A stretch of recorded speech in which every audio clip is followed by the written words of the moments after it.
Minister's questions, I hope colleagues across the House will want to join me in welcoming to the House of Commons today the former Member of Parliament for Glasgow Central and now the Governor of the Punjab, our friend Mohammed Sarwar.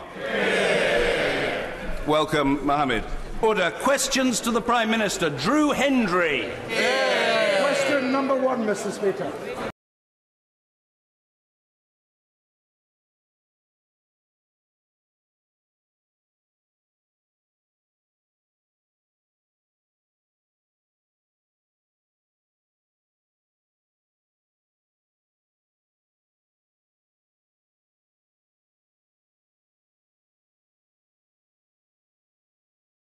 High Representative for Bosnia and Herzegovina. He served his country with passion and distinction, and he will be sorely missed. In recent days, Mr. Speaker, we have seen instances of threats of violence or intimidation against members of this House, including my right honourable friend, the member for Broxtowe, and members of the media. I know the whole House will join me in condemning those threats. Politicians and the media should be able to go about their work without harassment and intimidation. Mr. Speaker, this morning I had meetings with ministerial colleagues and others. In addition to my duties in this House, I shall have further such meetings later today. Drew Hendry. Thank you, Mr. Speaker. Can I echo her comments on Lord Paddy Ashdown and, of course, the disgraceful behaviour of threats to politicians and journalists going about their business. Mr. Speaker, like those in the rest of the UK, 235,000 EU nationals in Scotland were treated to a Christmas removal threat via social media from the UK Home Office, telling them to register if they want to stay in the UK after December 2020. Friends, neighbours, colleagues, people vital to the Scottish economy, shamefully told to pay to stay in their own homes. Can she confirm what will happen to those not registered by December 2020? And does she realise that for those affected, this feels less like a hostile environment and more like a xenophobic one? Prime Minister. Can I say to the honourable gentleman, we recognise the huge contribution that EU citizens have made to our economy and to our society, and we want them to stay. And the EU settlement scheme will make it simple, straightforward for them to get the status that they need. But can I say to the honourable gentleman also, EU citizens have until June 2021 to apply. The cost of applying is less than the cost of renewing a British passport. But if he is concerned about the interests of EU citizens, then he can back the deal which enshrines the EU citizens' rights. Tom Pursglove. Thank you, Mr. Speaker. The government's commitment to the Armed Forces Covenant is commendable, as is its focus on reducing reoffending. Care After Combat is doing remarkable work in this area, and their veterans have a reoffending rate of 8% compared to a national average on leaving prison of 45%, saving the government £20 million. Will my right honourable friend therefore convene a cross-government effort to not only shore up Care After Combat's work, but to look to expand it nationally? Well, my Minister has raised a very important issue, and first of all, I'd like to pay tribute to those who've served in our armed forces for their courage and their commitment. I'd also like to pay tribute to the vital work that Care After Combat undertakes. My honourable friend is absolutely right on that. Now, we have a range of measures in place to support those who've served in the armed forces who then find themselves in the criminal justice system, and prisons tailor rehabilitative work to the individual needs, helping to reduce the risk of reoffending when they're released from prison. But the point my honourable friend makes about the excellent record of Care After Combat is a very good one, and I'm sure that a minister from the Ministry of Justice will be happy to meet with him to discuss this further. Jeremy Corbyn. Thank you, Mr. Speaker. I join the Prime Minister in paying tribute to Paddy Ashdown. He was elected to Parliament at the same time as me in 1983. He was a very assiduous constituency MP. He was a very effective Member of Parliament, and he and I spent a lot of evenings voting against what the Thatcher Tory government was doing at that time. I also, Mr. Speaker, agree with the Prime Minister on the point she made about intimidation of members of Parliament and representatives of the media outside this building, as happened a few days ago when the member for Broxtowe and Owen Jones of The Guardian were intimidated outside this building, and I send my support and sympathy to both of them. But we also have to be clear, Mr. Speaker, that intimidation is wrong outside this building, as it is wrong in any other aspect of life in this country. And we have to create a safe space. We have to create a safe space for political debate. You see what I mean, Mr. Speaker? I'm calling for a safe space for political debate.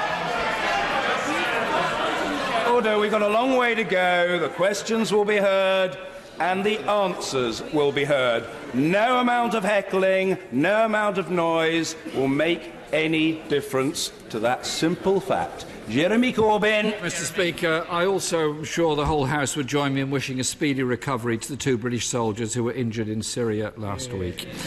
The Prime Minister scrapped the Brexit vote last month and promised legally binding assurances would be secured at the December EU summit. She failed. She pledged to get these changes over the recess. She failed. Isn't the Prime Minister bringing back exactly the same deal she admitted would be defeated 4 weeks ago? Prime Minister. Can I first of all say to the right honourable gentleman, I absolutely agree with him that there is no place for intimidation in any part of our society. Politicians do need to be able to have a safe space in which to express their opinions, many of which are passionately held. And I hope he will now ask his Shadow Chancellor to withdraw or apologise for the remarks that he made about the former Secretary of State for Work and Pensions. On the matter of Brexit that the right honourable gentleman has raised, perhaps let me update the House. The conclusions of the December European Council went further than before in seeking to address the concerns of this House, and they have legal status. I've been in contact with European leaders since then about MPs' concerns. These discussions have shown that further clarification on the backstop is possible, and those talks will continue over the next few days. But we're also looking at what more we can do domestically to safeguard the interests of the people and businesses of Northern Ireland. And that's why this morning we published a package of commitments that give Northern Ireland a strong voice and role in any decision to bring the backstop into effect. We've also been looking at how Parliament can take a greater role as we take these negotiations on to the next stage. And so I can tell the House that in the event that our future relationship or alternative arrangements are not ready by the end of 2020, Parliament will have a vote on whether to seek to extend the implementation period or bring the backstop into effect. And the Secretary of State for exiting the European Union will be saying more about this during his opening speech in the forthcoming debate. Jeremy Corbyn. Mr. Speaker, no amount of window dressing is going to satisfy members of this House. They want to see clear legal changes to the document that the government presented to this House.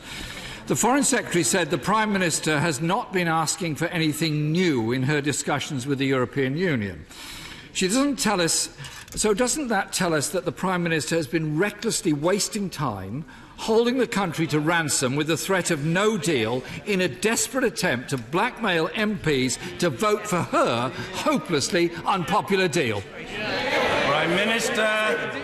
The right honourable gentleman can say what he likes about no deal, but he opposes any deal that the government has negotiated with the European Union. He opposes the deal. He opposes the deal that the EU say is the only deal, and that leaves him with no deal. The only way to avoid no deal is to vote for the deal. If the right honourable gentleman is uncertain about what I am saying, perhaps I can give him a tip. He might like to use a lip reader. The Prime Minister says that it's the only deal available. If that is the case, why wasn't it put to a vote on December the 11th in this House? Why has there been a delay of 5 weeks on this? The Prime Minister said she hopes to get written assurances before the vote next week. So can I ask the Prime Minister this? Will the changes she is looking for be made to the legally binding withdrawal agreement itself? Prime Minister.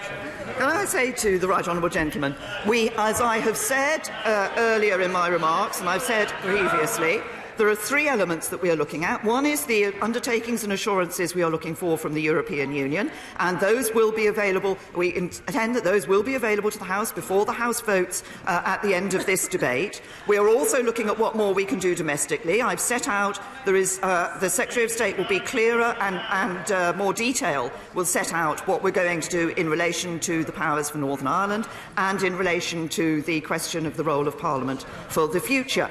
And we are looking to ensure that we can provide the assurance and confidence that this House needs in relation to the question that has been at the forefront of members' concerns in relation to the backstop. But we've put a good deal on the table. Yes, we are looking for those clarifications which I'm sure will ensure that members of this House know that the backstop need never be used, and that if it is used, it is only temporary. Jeremy Corbyn. Well, in the midst of that very long answer, I didn't hear the words legal changes to the document. That was what my question was, Mr. Speaker. The Environment Secretary has said no deal would damage the UK farming sector. The Foreign Secretary has said that no deal is not something any government would wish on its people. The $4.2 billion of public money is being wastefully allocated to no-deal planning. Will the Prime Minister listen to the clearly expressed will of the House last night, end this costly charade and rule out no deal? Prime Minister. I've made it clear to the right honourable gentleman that if he wants to avoid no deal, he has to back a deal and back the deal. But he stands there and complains about money being spent on no deal preparation. So today, on Wednesday, he's saying we shouldn't be spending money on no deal preparations. On Monday, he said no deal preparations were too little, too late.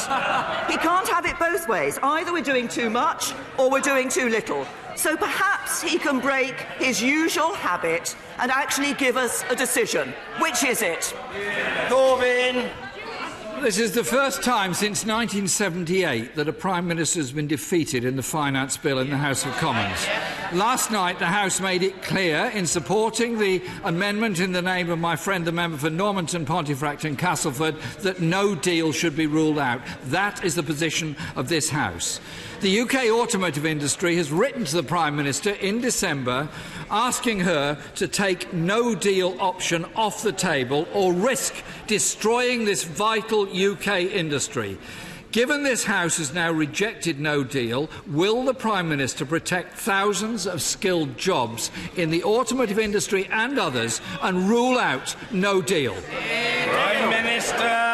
Can I say I recognise that the right honourable gentleman welcomed the leadership that the right honourable lady, the member from Normanton, had given on the issue that he's referred to. I just want to be clear that the amendment does not change the fact that the UK is leaving the European Union on the 29th of March, and nor does it stop the government from collecting tax. But he asked once again about the question of no deal and about protecting jobs. We have negotiated a deal with the European Union that protects jobs.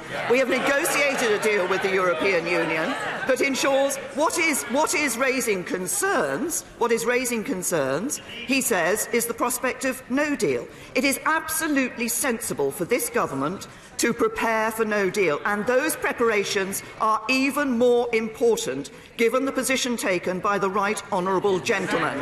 With an opposition front bench that is opposed to any deal that the government negotiates with the European Union, it's even more important that we prepare for no deal. The deal protects jobs and security and delivers on the referendum, and he should back it. Jeremy Corbyn. Mr. Speaker, instead of backing industries in this country and protecting thousands of jobs in manufacturing and service industries, her Transport Secretary is awarding millions of pounds of contracts to ferry companies with no ferries to run on routes that don't exist, and apparently they won't even be ready by the beginning of April either. This is the degree of incompetence of this government in dealing with the whole question of relations with the EU. The Prime Minister has spent the last week begging for warm words from EU leaders and achieved nothing. Not one single dot or comma has changed. She's already squandered millions of pounds of public money on last-minute, half-baked planning for a no deal that was rejected last night. So if her deal is defeated next week, as I hope and expect it will the Prime Minister do the right thing and let the people have a real say and call a general election? Prime Minister. They've all got their mouths. No, we've put a good deal on the table that protects jobs and security. But I noticed in all of that we still don't know what Brexit plan the Right Honourable Gentleman has. I was rather hoping, as he went through, that he might turn over a page and actually find a Brexit plan. Because what do we know about the Right Honourable Gentleman? He's been for and against free movement. He's been for and against the customs union. He's been for and against an independent trade policy. He was a Eurosceptic. Now he's pro the EU. He wanted to trigger Article 50 on day one. Now he wants to delay it. He didn't want money spent on no deal. Now he says it's not enough. The one thing we know about the Right Honourable Gentleman is his Brexit policies are the many, not the few.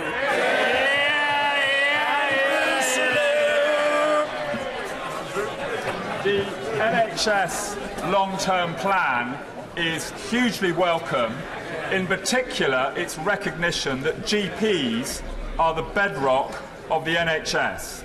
Does the Prime Minister agree that it's vitally important that we do all we can to support GPs to stay in general practice, and that the education training budget must be urgently prioritised to support a wide range of healthcare professionals to support GPs in their practices? Can I say to my honourable friend that he raises a very important point about GPs.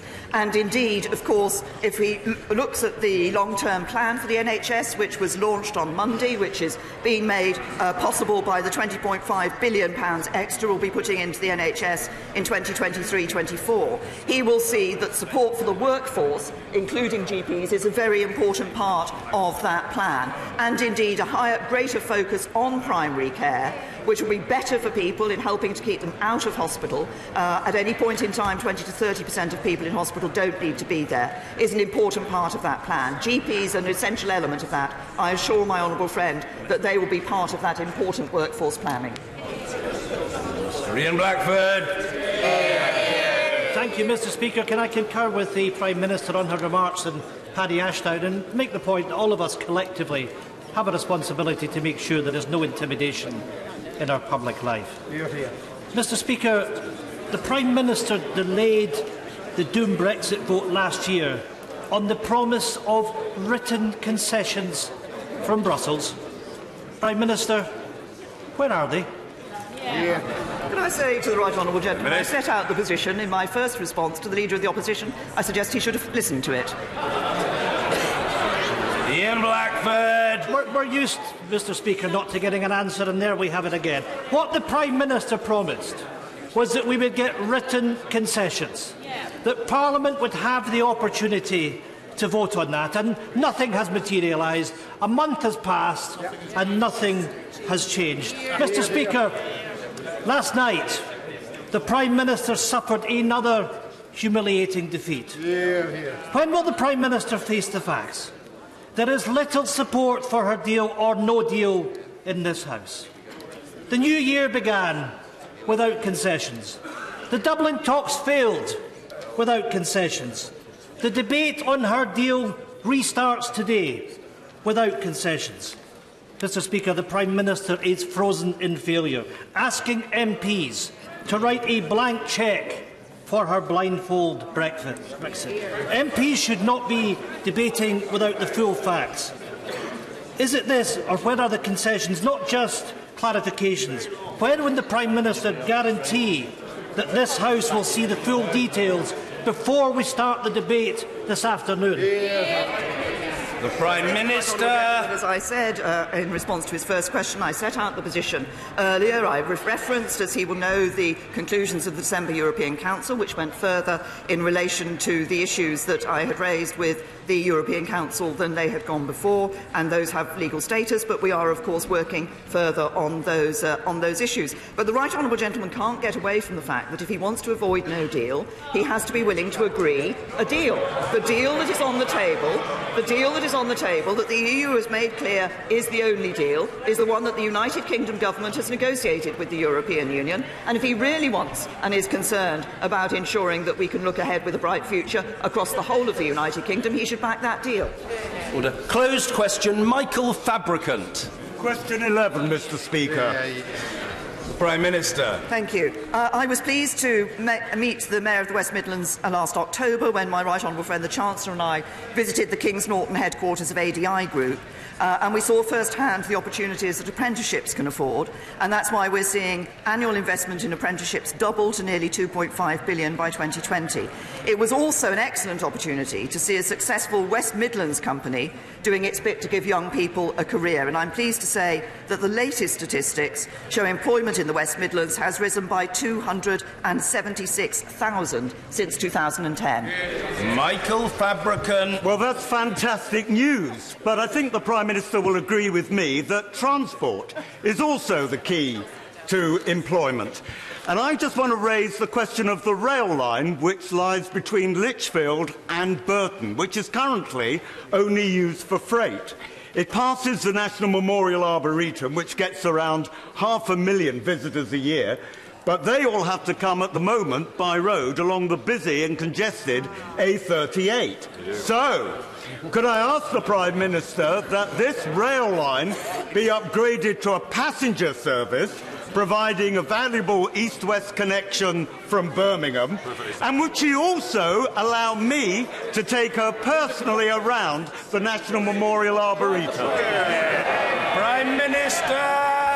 Well, can I say to my honourable friend, I of course recognise the important role that transport links play in relation to prosperity and economic growth, and our rail strategy connecting people that we published actually does look at how we can restore lost capacity where that does unlock housing growth, eases crowded route, meets demand, and does offer good value for money, of course.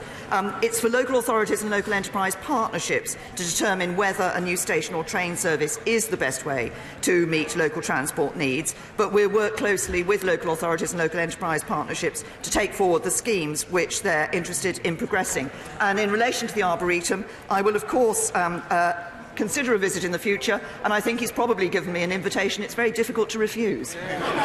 Martin Day. Thank you. Mr. Speaker, UK officials at Dover process 10,000 lorries every day from the EU bringing in food, medicines and other goods. So has the UK Government experiment on Monday with 89 lorries in a Kent car park given the Prime Minister confidence in her government's abilities to handle a no-deal Brexit? Prime Minister. The government is doing exactly what it is necessary and sensible for a government to do, which is making the preparations for no deal and ensuring that we test those preparations. But I come back to the point that if the honourable gentleman is worried about the consequences of no deal, then he should back the deal. Mr. Kenneth Clark. Mr. Speaker, it seems to be plain to anyone who's listened to most of the debates in this House that there is no majority for any proposition on our future relationships with the European Union in this House of Commons, except the majority that is clearly against leaving with no deal. I propose to vote for the Prime Minister's withdrawal agreement, but I doubt whether it will pass.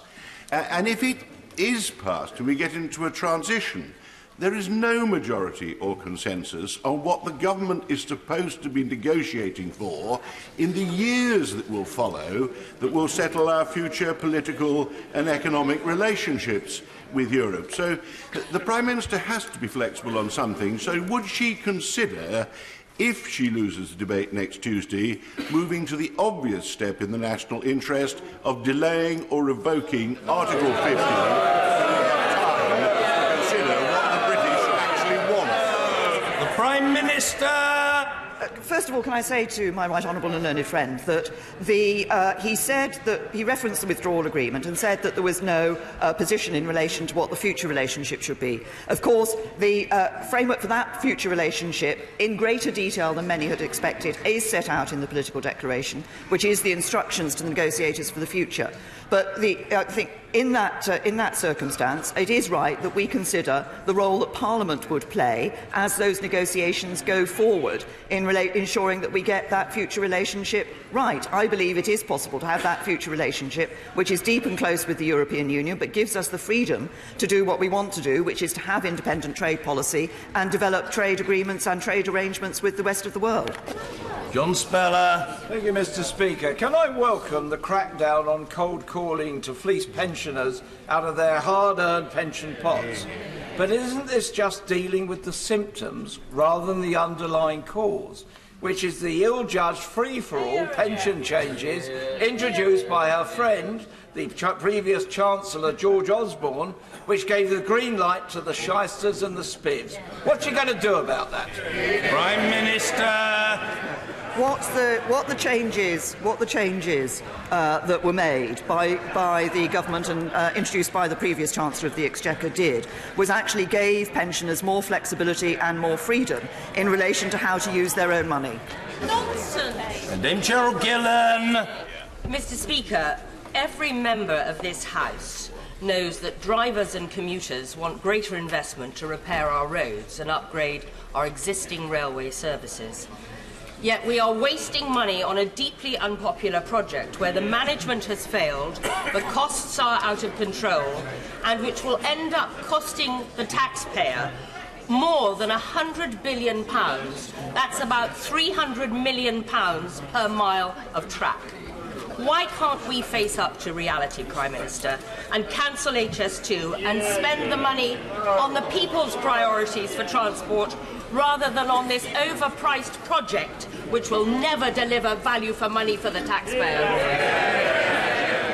Prime Minister. Can I say to my right honourable friend, first of all, we recognise the concerns that people have about their roads, particularly about issues like potholes in their roads, which is precisely why my right honourable friend, the Chancellor of the Exchequer, has made more money available to address those issues. On the question of HS2, HS2 is not just about a high-speed railway. It's actually about ensuring we have the capacity that is needed on this particular route, because the capacity on the West Coast Main Line, we're already reaching capacity.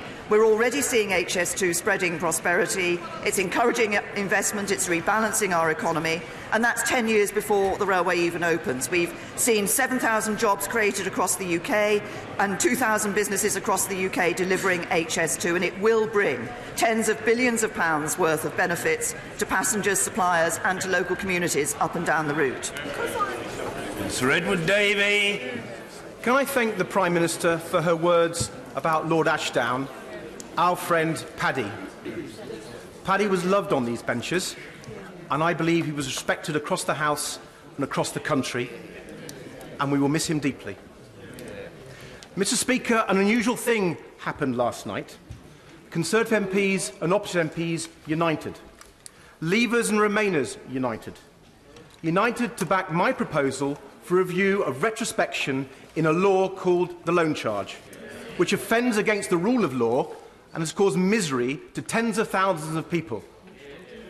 So, in her role as First Lord of the Treasury, will the Prime Minister agree to meet with me and a cross-party delegation of MPs to discuss this new review into the loan charge?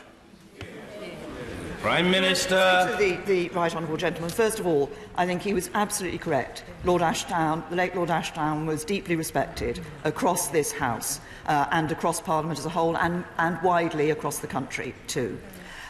In relation to the question that he's put about the review on the issue on the loan charge, he goes like that. Yes, I got the point that he was trying to make. But can I just make this point? He talked about opposition and government MPs uniting. Actually, the government accepted his review into the loan charge, and I think the first stage might be for the Chancellor of the Exchequer to sit down with him and a group of cross-party MPs to look at how that review is being taken forward. Mr. Ian Duncan Smith. Mr. Speaker, I'm not going to ask about Brexit. You may be pleased with that. But... Happy New Year! Happy New Year! And Happy New Year to all of you as well. Can I say I recently had to my right the immense privilege of shadowing Dr. Imran Zia at our A&E department at Whipps Cross Hospital.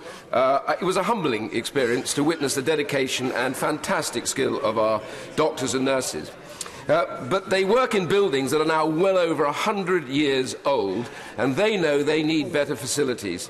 Now, I have to say to her that whilst the NHS, the department, has set the development of whips at the top of the North East London priority, in December they announced our programmes across London for investment. Yet again, North East London was not included.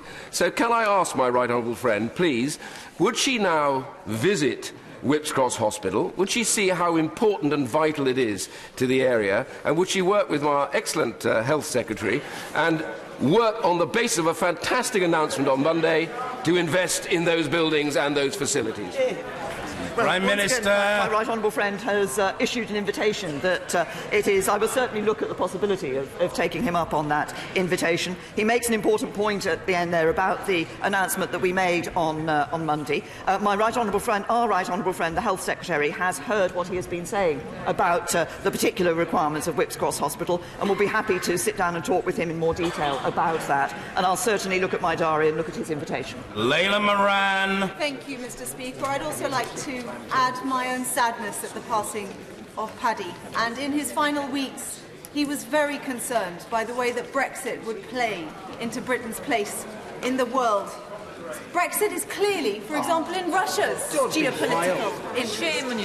And it was chilling to hear Vladimir Putin parroting exactly the words of the Prime Minister on why we should not be holding a referendum to, quote, fulfil the will of the people. Meanwhile, poll after poll show there is a majority for a referendum, because people can see that her flailing deal is not in our national interest. So whose side is this Prime Minister on? Putin or the people's? Prime Minister. I am on the side of the people, to whom this Parliament gave the vote on the decision as to whether to stay in the European Union. And we will be delivering and respecting that referendum and delivering on Brexit. Maggie Throop. I'm delighted that we've been able to deliver on our manifesto commitment to introduce an energy price cap.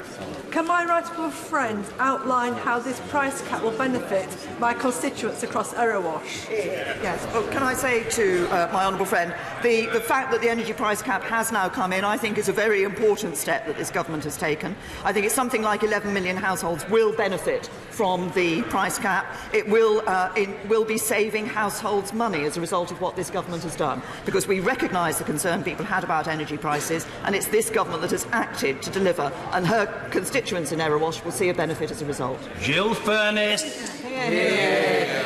Mr. Speaker, many of my constituents are employed in the Sheffield steel sector, a beacon of innovation and manufacturing. UK Steel, the body representing steel companies, has been clear that a no deal would be nothing short of a disaster for the sector. Will the Prime Minister confirm she will not be so irresponsible as to consider the option of a no deal and reassure my constituents who are worried about their jobs and their future? Prime Minister. To the honourable lady, that I absolutely respect and recognise the role that the steel industry is playing in the United Kingdom. As you know, over recent years, government has taken steps to support the steel industry. She talks about the issue of whether or not we should leave the European Union without a deal. I have been working to ensure that we have a good deal when we leave the European Union. That is the deal that is on the table. And anybody who doesn't want no deal has to accept that the way to ensure there is no deal is to accept and vote for the deal. Hugh Merriman. Thank you very much, Mr. Speaker. On Tuesday, I shall be voting for the Prime Minister's withdrawal agreement.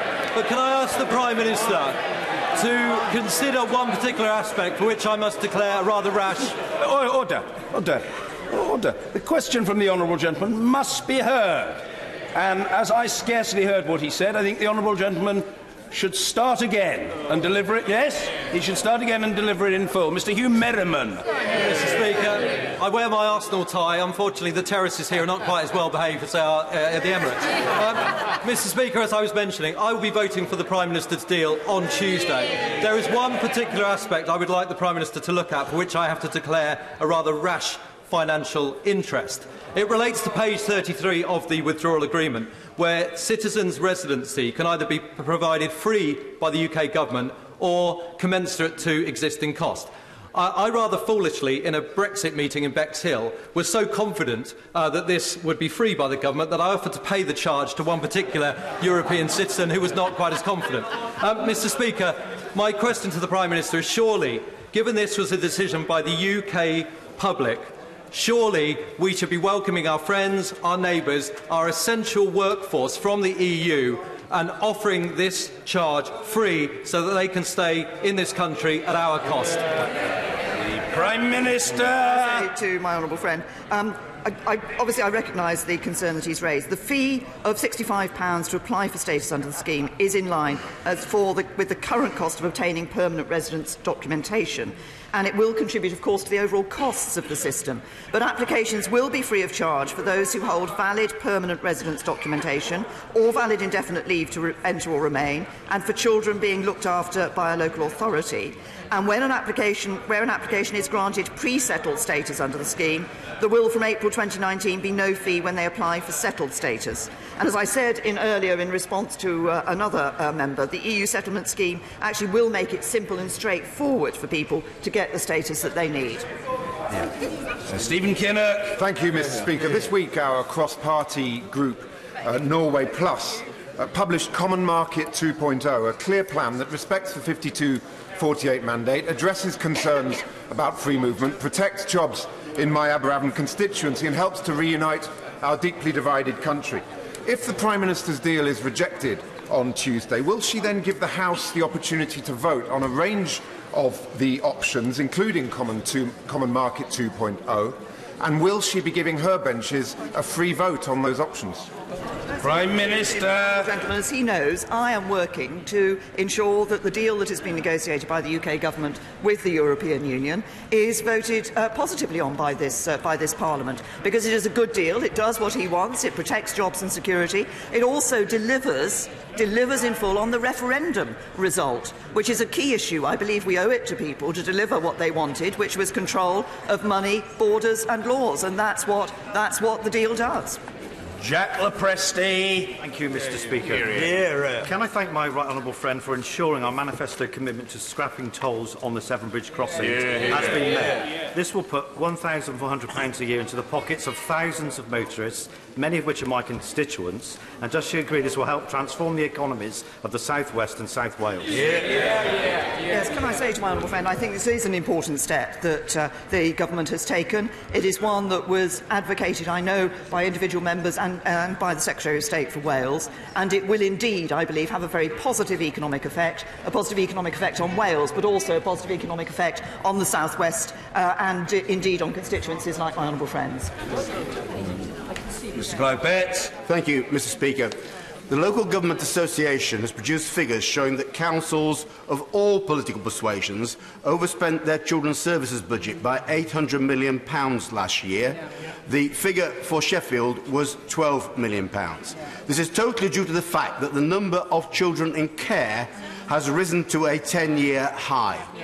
In the light of that pressure, does the Prime Minister accept that the £84 million over 5 years offered by the Chancellor in the budget is totally inadequate? And without extra funding, either these vulnerable children will not get the care they need, or the other important services, such as parks and libraries, will get further cuts at a time the Prime Minister has told us that austerity has come to an end. What can I say to the honourable gentleman? He's quoted the £84 million. That was actually for a pilot, which is about keeping more children at home with their families safely. We did announce overall an extra £410 million at budget for social care, which includes children, and spending on the most vulnerable children has increased by over £1.5 billion since 2010. But we're also taking a number of other steps. For example, the work that we're doing to increase the number of children's social workers, the appointment of the chief social worker for children, introducing frontline and step up, getting quality candidates into social care careers. These are important steps. The honourable gentleman talks about money. Actually, it's about ensuring that the service that is provided is the right one, and that's why we do it. That's why we do it across the board, and that's why we're looking at those issues around those social workers. Sir Dave David Amis. Refer the House to my entry in the Register of Interest. Ever since former President Gayoom introduced democracy into the Maldives, legitimacy has been challenged. And just like the prophets of doom around Brexit, the recent elections went ahead with no violence and President Solly was elected with a great majority. So would my right honourable friend now redouble her efforts to increase trade, education and cultural links? Well, I can tell my honourable friend what I hope is news that he will welcome, which is a new embassy is being opened up. A new embassy is being opened up in the Maldives, and we will, of course, look to ensure what we can do as we look around the world in relation to trade, to see what we can do to improve our trade with a number of countries around the world. Pete Wisher. On yourself, Pete. Parliamentary defeats are now a regular feature of her government. She's lost a quarter of her cabinet and 117 of her backbenchers want her gone. Her deal is as dead as the deadest dodo. How many more indignities can this Prime Minister endure before she realises that she is the biggest part of this problem? And for goodness sake, just go! Prime Minister! Speak for yourself. The UK government has negotiated a deal with the European Union which delivers on the referendum result. I know the honourable gentleman doesn't want to deliver on the referendum result. He wants to ensure that the UK stays inside the European Union. Talking about the economy at the same time as he also supports taking Scotland out of the Union of the United Kingdom, which is much more important economically for the people of Scotland. The people of Scotland know that remaining in the United Kingdom is their best future. Mrs. Anne Main. Thank you very much, Mr. Speaker. Volunteering services are enormously important, and none more so than the RNLI, who put their lives at risk, and often are rescuing people who are making perilous crossings to try and get into this country as well. Isn't it time that we looked at the funding associated with the RNLI? Many people think it's a service that is funded by the government, and it's time we gave some money towards it. Well, Prime Minister is absolutely right about the absolutely vital role that the RNLI play. And of course, the RNLI, as she says, many people don't realise the RNLI is entirely funded by voluntary contributions. And I would pay tribute to all those across the country who raise funds for the RNLI, including, if she may allow me, the Sonning branch in my own constituency. Rachel Maskell. Thank you, Mr. Speaker. York has been in shock as we have learnt that 11 homeless people in our city died last year. And whilst we know this is an issue across the nation, we know substance misuse services have been cut, we know the social housing hasn't been built in our city, and we know that mental health services are desperately underfunded and understaffed. Prime Minister, I don't want to hear what you have done, because clearly it has failed. I want to know what you're going to do differently, so no homeless person dies this year. Prime Minister! Every death of someone, homeless or sleeping rough on our streets is one too many. And that's why, we have the commitment in relation to rough sleeping to ending it by 2027 and halving it by 2022. We've committed, she says she doesn't want to know what we've done, but we have committed over £1.2 billion to tackle homelessness and rough sleeping. And she mentions mental health service and asks what are we going to do in the future. What we're doing in the future is putting an extra £2.3 billion into mental health services to ensure that we're providing those mental health services for those people who sadly currently are not able to access them. Paul Scully. Mr. Speaker, more Londoners voted to leave the EU than voted for the current Mayor of London. So, whilst he's swanning around Europe talking about Brexit rather than his responsibilities like crime, housing and transport, does my right honourable friend agree with me that if he does insist on being a Brexit diva, he should concentrate on telling his side to actually vote for this deal to give Londoners... Prime Minister! To my honourable friend, I absolutely agree. And that what the Mayor of London should be doing is looking at what delivers on the overall vote of the people of London, and what on the vote that my honourable friend referred to in terms of the people of London, and on what delivers in a way that protects the best interests of Londoners, and that is to vote for this deal. Meg Hillier. Mr Speaker, the Prime Minister has had 20 dancing rebels, has promised 5 golden trade agreements and has had 1 big defeat. And yet she still can't find her withdrawal agreement. Has she checked her pear tree? The Prime Minister. I think it was a good attempt, but Christmas happened a couple of weeks ago. Dr. Julian Lewis. According to that invaluable website, theyworkforyou.com, the Prime Minister has assured this House on no fewer than 74 previous occasions that we will be leaving the EU on the 29th of March. Will she categorically confirm today that there's absolutely no question at all of delaying that date? Prime Minister. I'm happy to repeat what I have said previously, that we will be leaving the European Union on the 29th of March. I want us to leave the European Union on the 29th of March with a good deal that's on the table. Mrs. Emma Lewell-Buck. Thank you very much, Mr. Speaker. My constituents, Sarah and Chris Cookson, lost their little boy Charlie in 2013. Since then, they've devoted their lives to helping other families and children with life-limiting conditions via their charity, the Charlie Cookson Foundation. On Boxing Day, they gave birth to Carter John Cookson. He had 3 cardiac arrests in 1 day. After a unsuccessful operation, he is now fighting for his life in need of a heart transplant. Carter has only been given a matter of weeks to live. Will the Prime Minister join me today in raising awareness to help us find a heart for little baby Carter? Prime Minister. Can I first of all join the Honourable Lady in commending the work that the Cooksons have done with the Charlie Cookson Foundation in raising funds for those children and babies with life-threatening conditions. Can I say I'm sure that the sympathies of the whole House are with the family at this very, very difficult time. Obviously, she's outlined some of the specifics of the case, but what I will do is ensure that the relevant Minister at the Department of Health and Social Care meets the Honourable Lady to discuss this issue further. We do want to change the culture on organ donation to save more lives. That's why we're planning to introduce the new opt-out system in England from 2020. And the new law will be known as Max and Kira's Law in honour of Max Johnson, who received a heart from Kira Ball, who sadly lost her life in a car accident. But it's a tragic case that the Honourable Lady has outlined, and I'll ensure that a Minister from the Department speaks with her about it. Thank you. Order. Yes, I will take points of order. I will take points of order. I was going to take a point of order first from Layla Moran. Thank you very much, Mr. Speaker. As you were aware, during my question at the beginning, when I was expressing my deep sadness at the loss of Lord Ashdown and his concern for the state of where we are now, the member for North West Leicestershire shouted loudly from a secondary position, "From the grave." I find such a comment disgraceful, and I would like to ask guidance from you, Mr. Speaker, on how, for example, he might want to retract such a statement, and also if this is becoming of the sort of conduct we should expect from members of this House.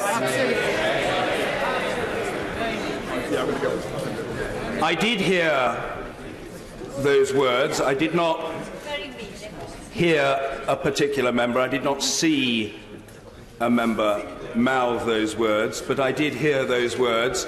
And what I... Order, please, let me deal with this. What I want to say to the Honourable Lady is that I think it was most unfortunate that that was said. People sometimes do say things instinctively and rashly, but it was most unfortunate. The Honourable Lady was perfectly properly paying tribute to an extremely distinguished former member of this House and someone that many would regard as an international statesperson. What was said should not have been said. If the person who said it wishes to take the opportunity to apologise, it is open to that person to do so. I think it's a point of order, Mr. Andrew Bridgen. Thank you. Speaker, I will apologise for my remarks if any offence was caused to any members of the House. The honourable gentleman's words stand, and I thank him for what he has said. Yes, indeed. Point of order, Mr. Peter Bone. Thank you. Mr. Speaker, as you know, I've always regarded you as an exceptional Speaker and a defender of Parliament, which I continue to do so. But I also regard the clerks of the House in exactly the same light. Now, yesterday, late last night, I went into the table office to look at the Business of House number 2 motion to see what shenanigans the government was up to. And it had been published, and I thought of proposing an amendment to that. But I was told that would be totally out of order and that there were no other amendments filed.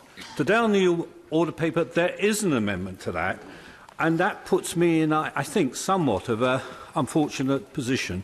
And I wonder if you could rule on what action might be taken. Well, I'm grateful to the honourable gentleman for his point of order, and first of all, let me thank him for his kind remarks that prefaced his inquiry. This is the first I've learned of the matter, and that makes it difficult for me to give immediate advice. It is a matter upon which I might need to reflect before giving him what I would call substantive advice. Obviously, I was not aware of the honourable gentleman's visit to the table office, of which he has now informed me. I understand that he is telling me that he was advised that the motion was unamendable, and I don't know whether he went into the table office before the Right Honourable and Learned Gentleman, the member for Beaconsfield, or after. All I know is that, in my understanding, the motion is amendable. In my understanding, the motion is amendable. I'm clear in my mind about that. So, insofar as the honourable gentleman is disappointed that he wasn't able to table an amendment, I understand that. Whether there is an opportunity for him to do so now seems doubtful, but I have no objection to him. Would have had no objection to him seeking to table an amendment, but I wasn't aware that he was attempting to do so. That's my honest answer to him, and I absolutely accept that he is a person of complete integrity and will always try to do the right thing. And the same goes for me. I'm trying to do the right thing and to make the right judgments. That is what I have tried to do, and I will go on doing. A point of order, Mr. Eddie Hughes. Thank you very much, Mr. Speaker, and I hope you will bear with me as a relatively new member who hasn't raised a point of order before. I'm sure there might be some inaccuracy in the process. But anyway, given the comments you just made, Mr. Speaker, I wonder if you could point me towards the precedent that would allow for what seems to be an unamendable motion to be amended so that I could be informed. The honourable gentleman, I'm not in the business of invoking precedent, nor am I under any obligation to do so. I think the honourable gentleman will know that it is the long-established practice of this House that the Speaker in the chair makes judgments upon the selection of amendments, and the order and those judgments are not questioned by members of the House. I am clear in my mind that I have taken the right course. Let me say this by way of explanation to the honourable gentleman and to the House. The motion in the Prime Minister's name is indeed a variation of the order agreed by the House on the 4th of December. Under paragraph 9 of that order, the question on any motion to vary the order should be put forthwith. I interpret that to mean that there can be no debate.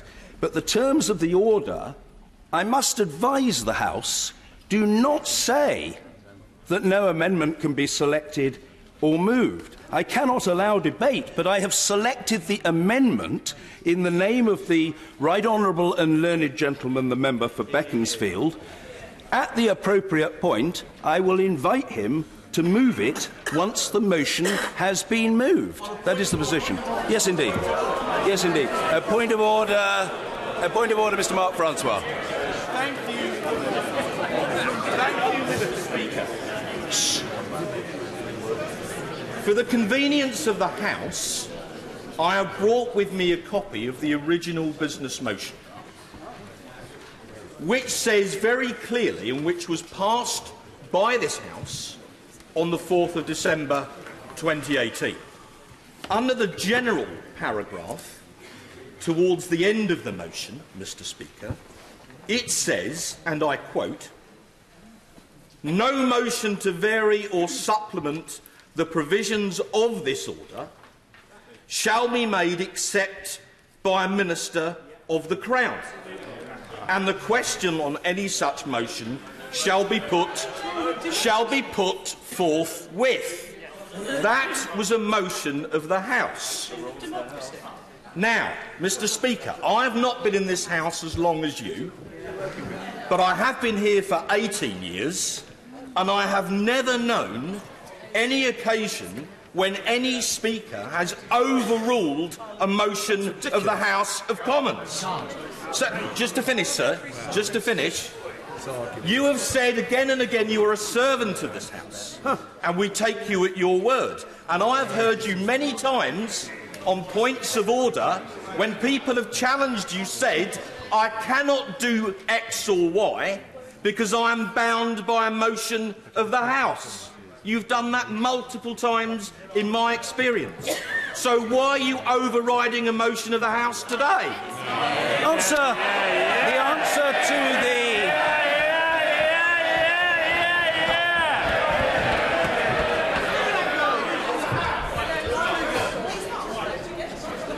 I thank the right honourable gentleman for his point of order and also for his characteristic courtesy. The answer is simple. The right honourable gentleman referred to a motion, and he said that no motion in this context, for the purposes of précis, may be moved other than by a Minister of the Crown. 'Tis so. We are not treating here of a motion, but of an amendment to a motion. Well, I'm sorry, but there is a distinction order. There is a distinction between a motion and an amendment. What the right honourable gentleman says about a motion, I accept, but it doesn't relate to an amendment. That's the answer. So no, there is no further point of order, Mr. Kenneth Clark. Kenneth Clark. Point of order, Mr. Kenneth Clark. Sorry, that is absolutely... Mr. Speaker. Mr. Speaker, in recent years, Order, please. The Father of the House is on his feet. Let's hear the right honourable and learned gentleman. Point of order, Mr. Kenneth Clark. My opinion, in recent years, this House has seen a considerable diminution of its powers and has often seemed rather indifferent to the eroding of some of the powers we used to have to hold governments to account. And you, Mr. Speaker, have been assiduous in maximising the opportunities for the House to hold what happens to be the government of the day to account and giving the opportunity for debate and for voting. I find it unbelievable that people are putting such effort in trying to exclude the possibility of the House expressing its opinion on how it wishes to handle this matter. And I would suggest to some of my honourable friends, the ones that are getting somewhat overexcited, that perhaps they should don a yellow jacket and go outside to take part in this discussion. I will come. Of course, I will come back to. Of course, I will come back to other colleagues. I thank the right honourable and learned gentleman for what he said, which I think requires no response from me. It stands on its own. Point of order, Mr. Christopher Leslie. Point of order, Mr. Speaker. Mr. Speaker, you are in an invidious position. You have an extremely difficult job to do. But can you confirm that your rulings, whichever way they go, sometimes we will agree and sometimes we will disagree, but that it would not be in order for you to simply respond to the loudest voice at a particular point of time, or in any way to be pushed by a minority view because they are acting in a coordinated attempt to overrule your rulings, Mr. Speaker. Well, I note what the honourable gentleman says, and he won't be surprised to know that I share his judgment in the matter. And for the avoidance of doubt and the understanding of people who are not members of the House but who are attending to our proceedings, possibly even present in the Palace of Westminster today, let me say this so that it is crystal clear from the vantage point of the Chair. What the Chair is proposing to do is to select an amendment because, in my honest judgment, it is a legitimate selection. It is for the House to vote upon order. It is for the House to vote upon that amendment and, indeed, to vote upon a motion. The Chair is simply seeking to discharge the responsibility of the holder of the office to the best of his ability. That is what I have always done, and no matter what people say, or how forcefully they say it, or how many times they say it, or by what manner of coordination it is said, I will continue to do what I believe to be right. Point of order, Sir William Cash. Thank you, Mr. Speaker. Mr. Speaker, will you confirm that no amendment to the European withdrawal motion can have any legislative effect and therefore cannot override the express repeal of the European Community Act 1972 under any shape or form, which was passed under Section 1 of the Withdrawal Act by this House and by Parliament on the 26th of June this year? The short answer is yes. The honourable gentleman is right. The honourable gentleman is right.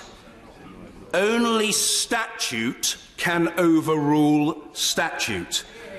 As usual, the honourable gentleman's exegesis of the situation is entirely correct. Well, I say to the honourable gentleman, somebody chunted from a sedentary position, not as usual. Well, that was my evaluative comment on the honourable gentleman, based on long experience of him. But on that particular point, I absolutely accept that he is right. Point of order, Alison McGovern. Thank you, Mr. Speaker. You yourself have often drawn our attention to not just what goes on within this House, but the view that the public might take of the priorities we hold. That's right, so can I just ask, Mr. Speaker, for you to confirm what I believe that you just said as a point of order, which is that if people do not like the amendment that you have selected, the simple answer is to vote against it. Yes, a point of order, Sir Bernard Jenkins. Mr. Speaker, can I ask you to rule on a different matter, which is regarding Standing Order 118, which is how delegated legislation is dealt with in this House. Under subparagraph 6, it says the Speaker shall put forthwith the question thereon. That is, after orders have been debated upstairs and brought to the floor of the House. And that has always been thought to mean, and has always been understood to mean, that these motions are unamendable. Forthwith means unamendable. Why have you changed your interpretation of that word in this case? My understanding is that the motion today and the amendment are undebatable. There is to be no debate on them. I haven't made, as the honourable gentleman suggests, a change of judgment specifically for today. I understand what the honourable gentleman tells me in respect of the traditional treatment of delegated legislation, upon which he may himself be a considerable authority. I think it reasonable to say, by way of response, that I cannot be expected to make a comprehensive judgment on that related question now, but I stand by the view that I have expressed to the House. I completely respect the fact that the honourable gentleman takes a view that differs from my own, but that is in the nature of debate and of argument. And a point of order, Mr. Stephen Doughty. Thank you, Mr. Speaker. The government has a track record on this. They have a track record of trying to prevent this House having its say over all aspects of this Brexit process. And what the public can't see, Mr. Speaker, is the Chief Whip sitting there at the end of the bench, feverishly briefing journalists and texting members in a coordinated attempt to try and undermine your judgment, Mr. Speaker. Now, the honourable gentleman opposite made a very reasonable point. Order. The honourable gentleman is raising a point of order, and he is entitled to be heard. And he will be heard. Mr. Stephen Doughty. The gentleman opposite made a very, very reasonable point about going into the office and about the ability to table. Is there not a problem, Mr. Speaker? The fact is that the government didn't table. They've had 4 weeks to get this right. They didn't table the Business of the House motion until, I think, well gone 5, 6 o'clock last night. There was even confusion. We were sitting, members in this House, were sitting in a meeting with the Prime Minister and the Chief Whip, and there was complete confusion about whether the Business of the House motion had gone down. It was a deliberate attempt to prevent amendments going down and for the House to know what was going on. Do you not think that's not acceptable, Mr. Speaker? My understanding is that the Business of the House motion was tabled yesterday afternoon by the government. I confess I don't know at precisely what time, but my recollection and understanding are that it was tabled yesterday afternoon. I think it's for members to judge, in the light of the chronology of events of recent weeks, whether that was altogether helpful. Clearly, the Government Chief Whip will do what he judges to be right on behalf of his Prime Minister and his government. I acknowledge that. Whether members elsewhere in the House found it particularly helpful is perhaps an essay question, which I leave to others. Yes, point of order, Heidi Allen. Thank you very much, Mr. Speaker. I have to tell you, I am absolutely hopping mad. When I became an MP 3 years ago, I was determined that I would not become part of the establishment. Do people in this House have any idea how out of touch the general public think we are most days? We are talking about 79 days to potentially crashing out of Europe without a deal. Should our focus not be on the detail and the arguments about the process in this place, but getting on with a plan B if the Parliament decides next week that the government's plan is not the one for the people? When are we going to start acting like public servants, doing the right thing and having the debate and getting on with it? Well, I have the highest respect for the Honourable Lady, as she knows.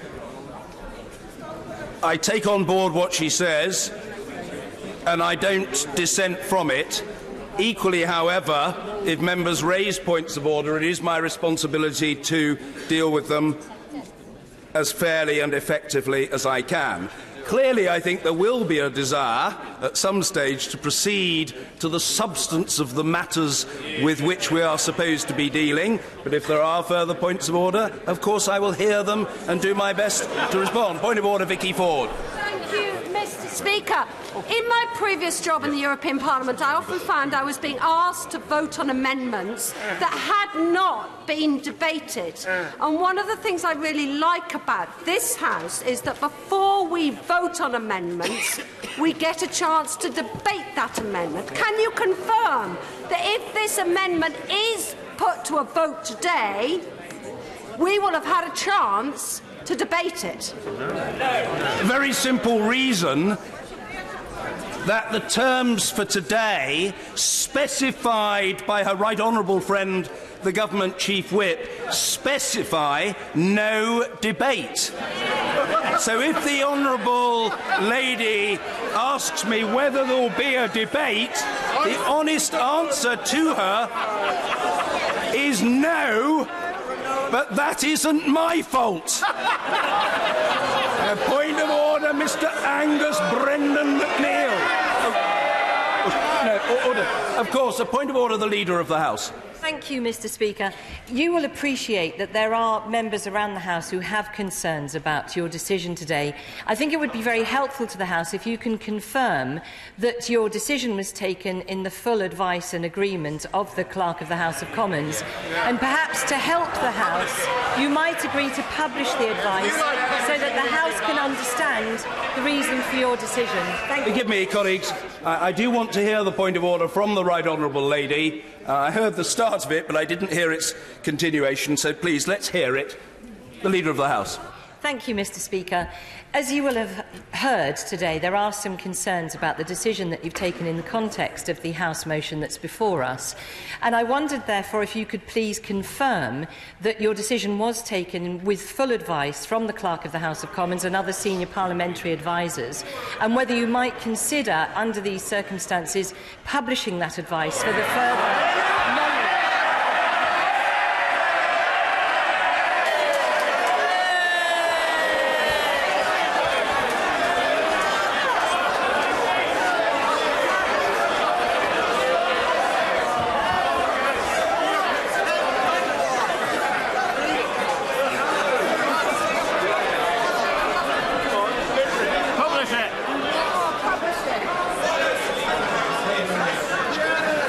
Order. I thank the Leader of the House for her point of order, and what I say to her is twofold. First of all, of course I consult the Clerk of the House and other senior clerks, and I hear their advice. That advice is tendered to me privately, and that's absolutely proper. That's absolutely proper. But it is also true that I had a written note from the clerk from which I quoted in responding to the first point of order. If the Right Honourable Lady is... If the Right Honourable Lady...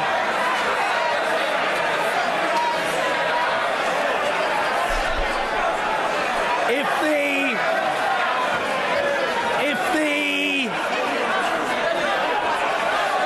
the Right Honourable Lady...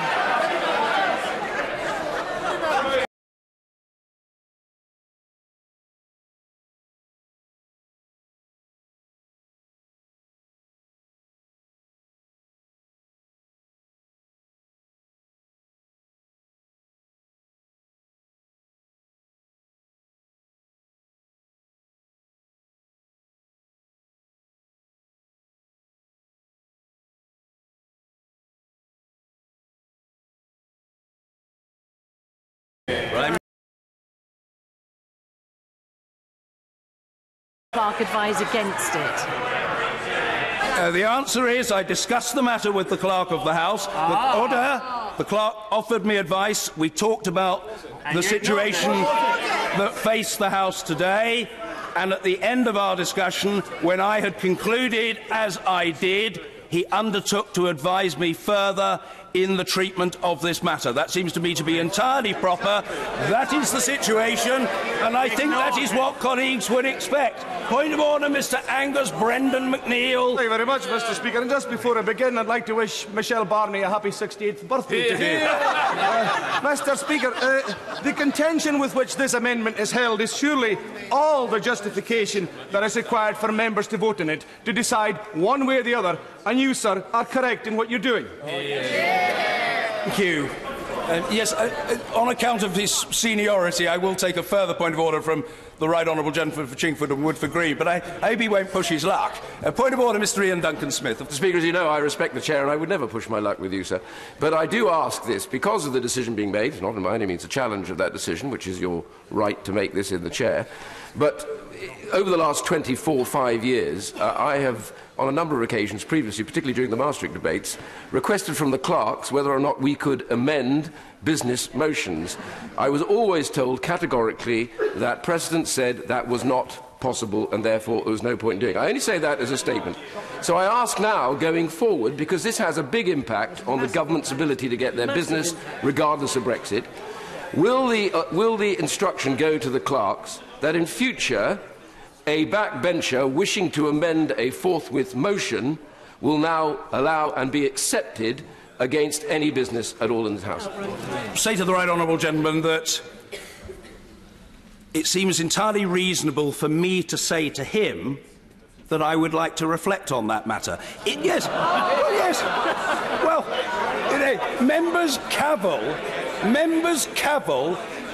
as though there is an assumption that there should be an immediate and comprehensive knowledge of all circumstances that might subsequently unfold. Now, it may be that there are members who feel that they possess that great wisdom, and if so, I congratulate them upon the fact.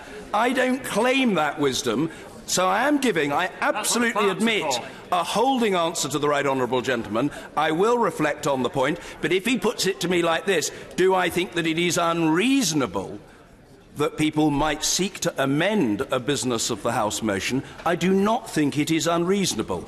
And if in future backbenchers were to seek to do so, it would seem sensible to me to say, let us look at the merits of the case. And finally, I just say to the right honourable gentleman, attempting to respond not only to him but to some of the concerns expressed, I understand the importance of precedent. But precedent doesn't completely bind for one very simple reason, which I say for the benefit of the Leader of the House, who is shaking her head, and it is this. If we were guided only by precedent, manifestly nothing in our procedures would ever change. Things do. Ridiculous. Nothing would ever change. And I have made an honest judgment, and if people want to vote against the amendment, they can, and if they want to vote for it, they can. Yes. A point of order, Sir Christopher Chope. Mr. Speaker, can I remind the House that, further to what you just said, it was because of your courage in allowing an amendment to the Queen's Speech debate which enabled a referendum test to be applied in this House, that we had the referendum in due course, and we are where we are. So let nobody suggest that you, by your actions, have been undermining Brexit.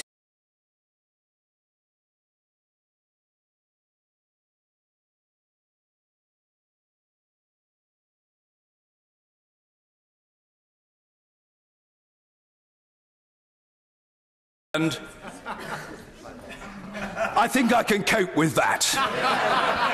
You know, government whips going about their business in their own ways, something to which the chair is very well and long accustomed. And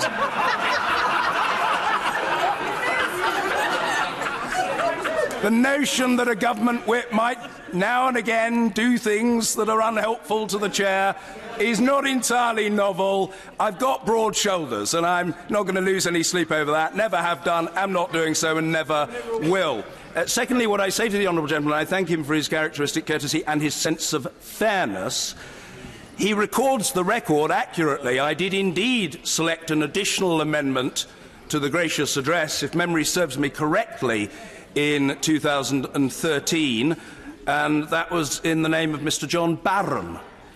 And that amendment was on the subject of a referendum on British membership of the European Union. So what the honourable gentleman says is true.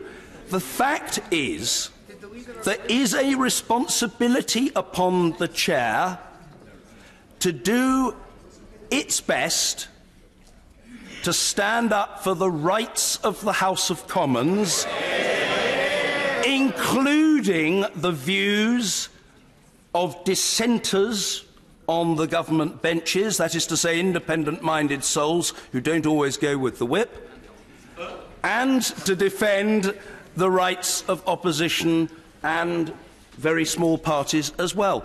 I've always sought to do that, and on the Brexit issue, as on every issue, what the record shows, if I may say so, and I will, is that this chair, on a very, very, very big scale, calls members from across the House with a very large variety of different opinions. And ordinarily, when statements to the House are made, as colleagues will acknowledge, my practice almost invariably is to call each and every member, whether the government likes it or not.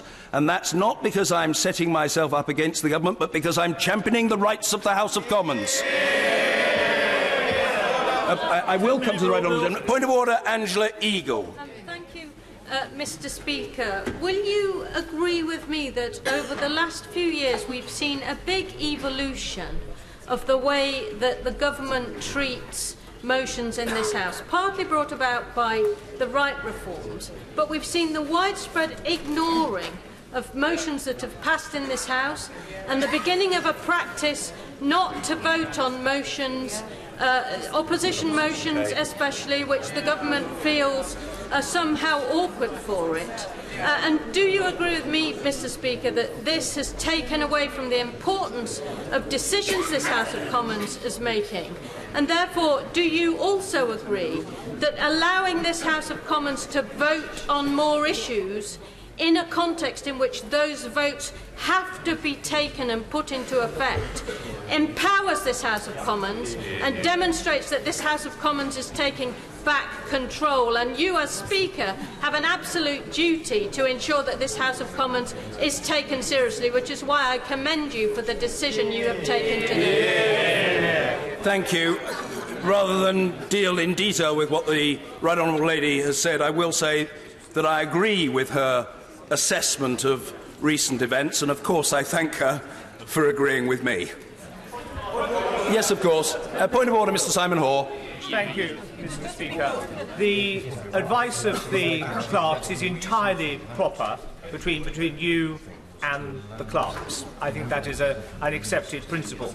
But if this place is to operate properly and effectively, it has to be on an established, rules-based system, as my right honourable friend, the member for Walton and Woodford Green, referenced. Could I ask you, sir, to reflect on two things? The first is, if there is to be what one would consider to be a fairly seismic change in the definition of terminology in this place, then the role of the Procedure Committee should be taken into account in that. Yeah.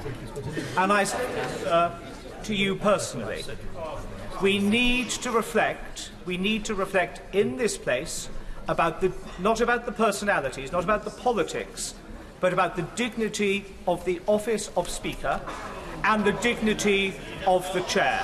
I think we are, and I say this with sadness, in pretty choppy and dangerous waters at a time in our nation's affairs when, frankly, we could least afford it.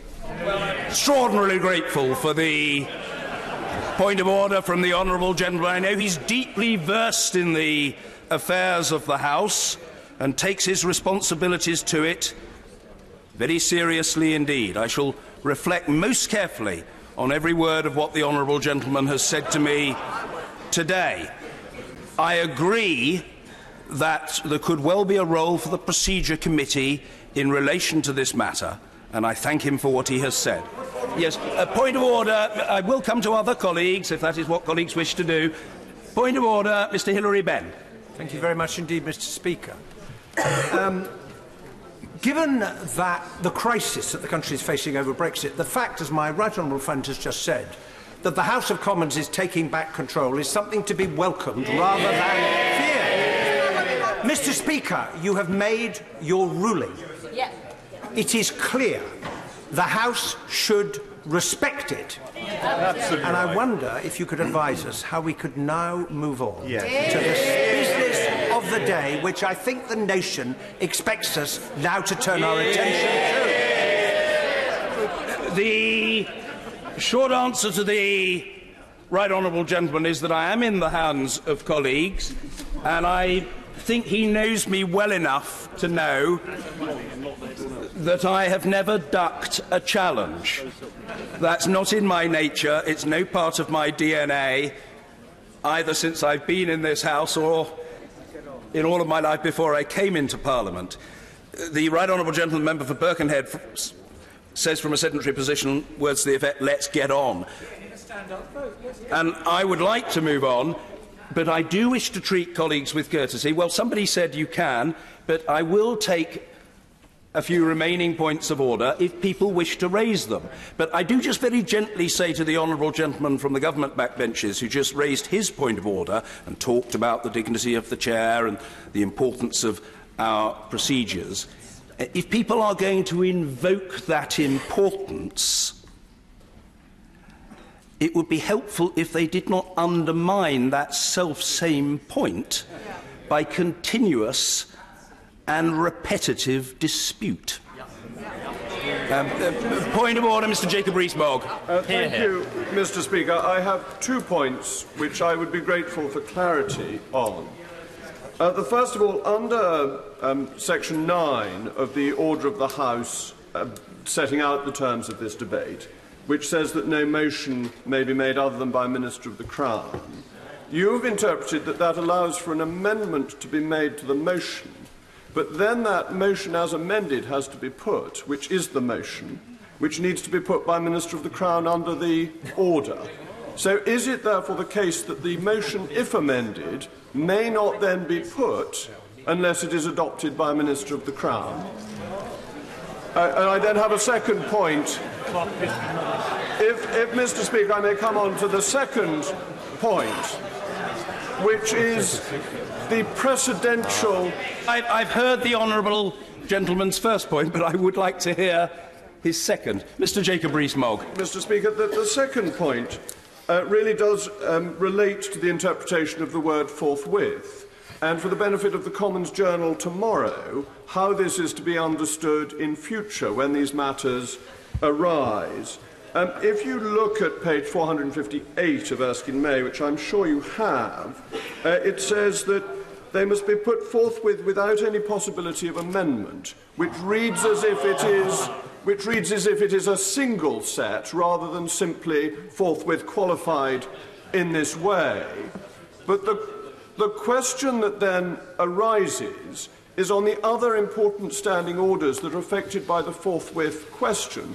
I think particularly of Standing Order 44 relating to disorderly conduct, which states that it must be put forthwith, but makes no mention of amendment one way or another. Ruling needs to be clarified.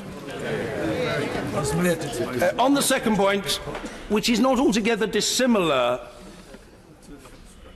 to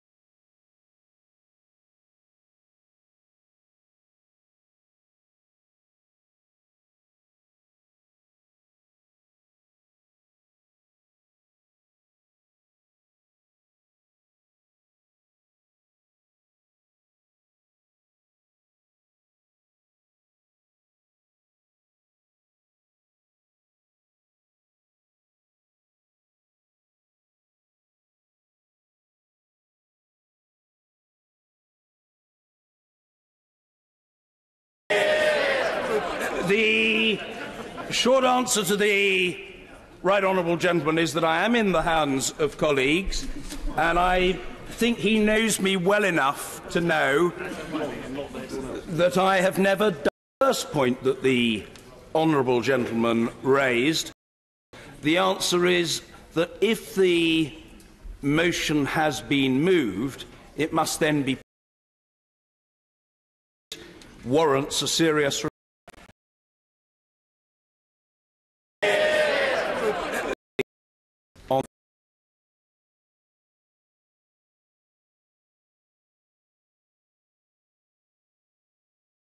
We're now all bored, we're now all tired of all these points of order. The nation is increasingly embarrassed by them, and how do we therefore get on with today's debate? Well, the honourable gentleman's made his point, and I'm grateful to him. Point of order, Kevin Foster. Thank you, Mr. Speaker. I must say I never bore with the proceedings of this House and doing my job, even if others do. But one of the things I wanted to pick up, Mr. Speaker, is a few moments ago you said only statute can overrule statute.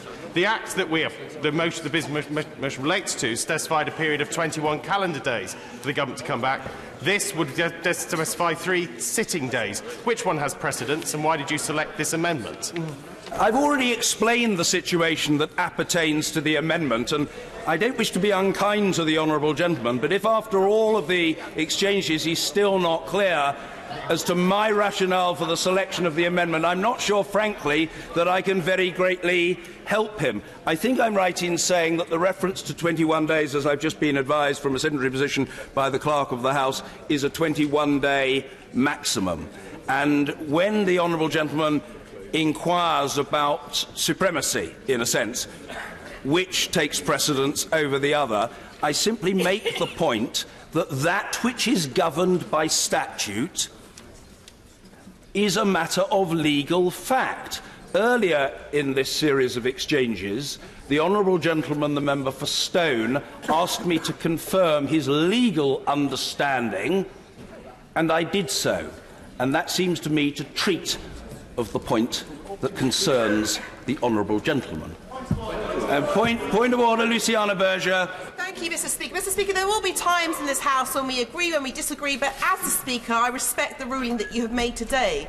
How can we put it on records that I believe that it is reprehensible that there are both honourable members and right honourable members in this House who have often advocated for us to take back control, who are now doing completely the opposite, seeking to challenge your ruling. Let's not forget that this amendment, Mr. Speaker, is seeking to decrease the uncertainty currently experienced by millions of people across our country, our constituents, our public services and our business. And on that basis, how can we make it known to people watching outside of this House that what I believe is the majority of this House respect your ruling and don't believe that what we're currently seeing and experiencing in this House is any way to conduct this affairs? Very grateful to the honourable lady. I think she's made her own position very clear, as many others have also done, and that stands on the record for people to scrutinise. In terms of the issues to be voted upon today, I return, and I hope both colleagues and those attending to our proceedings out with the chamber will understand me when I say this. I return to the point that I was making earlier. The issues are for the House to decide. I am simply making a selection and then inviting members of the House of Commons to vote and reach their conclusion. And I think a lot of people would feel that it would be seemly and advantageous if we were relatively soon, we have another piece of business first, to do so. Point of order, Shailesh Vara. Speaker. Mr. Speaker, you have said that you consulted with the clerks.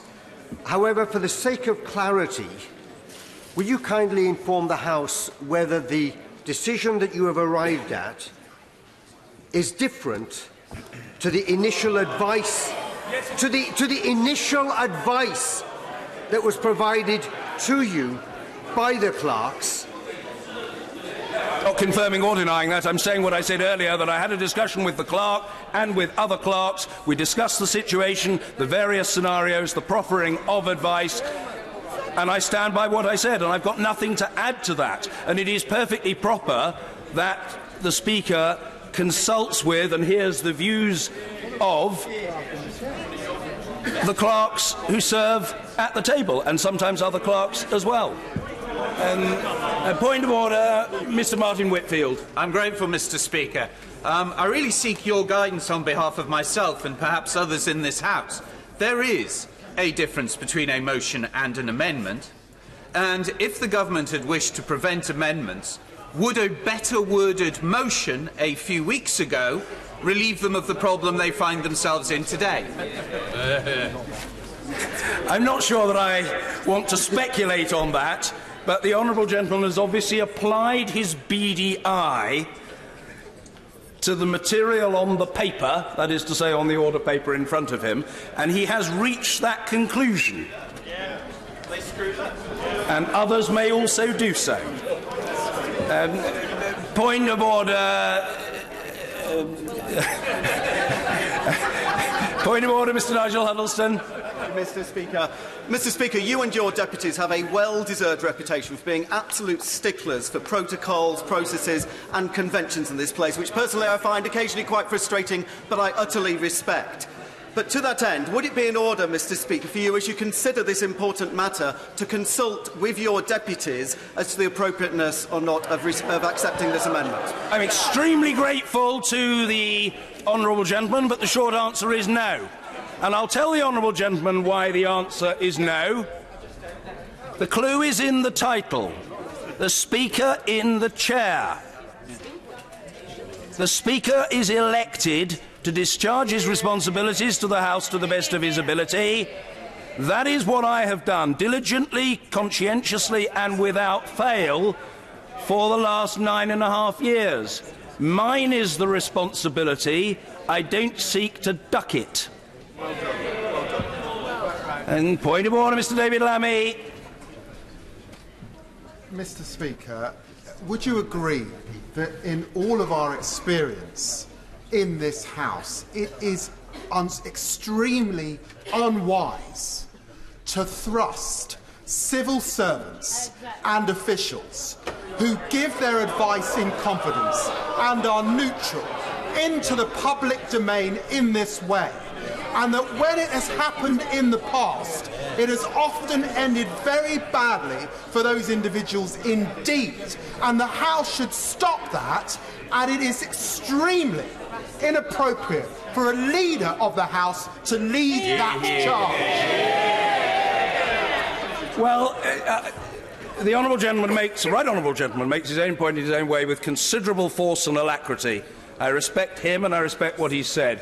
As to how others choose to go about their work, that's a matter for them. As far as I am concerned, I'm a member of the legislature. I am the Speaker of the House of Commons, a very important part of Parliament. My job is not to be a cheerleader for the executive branch. My job is to stand up for the